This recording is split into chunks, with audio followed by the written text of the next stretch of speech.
Hi, I'm Jeff. I'm a landscape inspector with the City of Virginia Beach, and I'm going to talk about post-care after you've planted a tree and proper pruning techniques.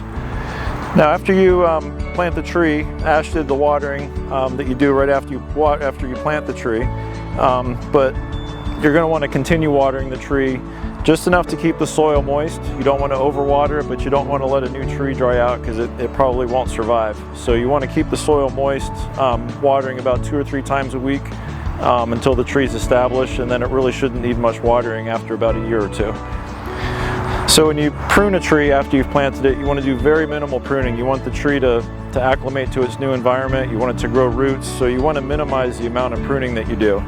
So when you prune a new tree, the only thing you want to prune are dead branches, broken branches, or branches that are crossing. Now, fortunately, this tree is in really good shape, so it really doesn't need much pruning. All it has is 1 small dead branch and 1 small broken branch.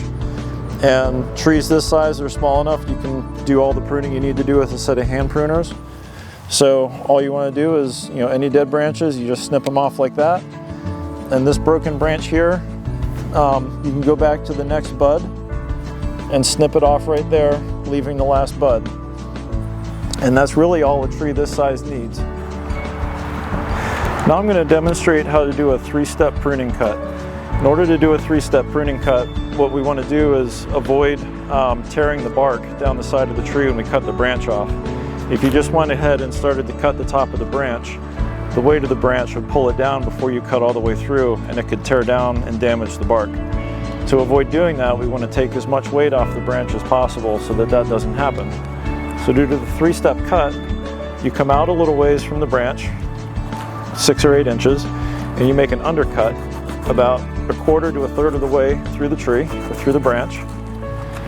And then you come out from the top a couple of inches past your undercut, and then you just cut straight down.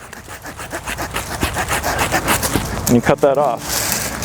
Now, if that had broken and peeled, it would have peeled back to the undercut that I made, and it would have stopped there. The peel wouldn't have continued down the trunk. And now all that's left to do is to cut this stub.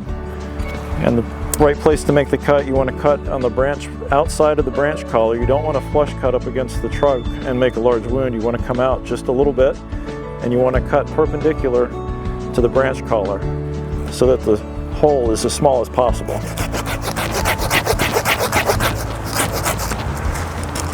Just like that.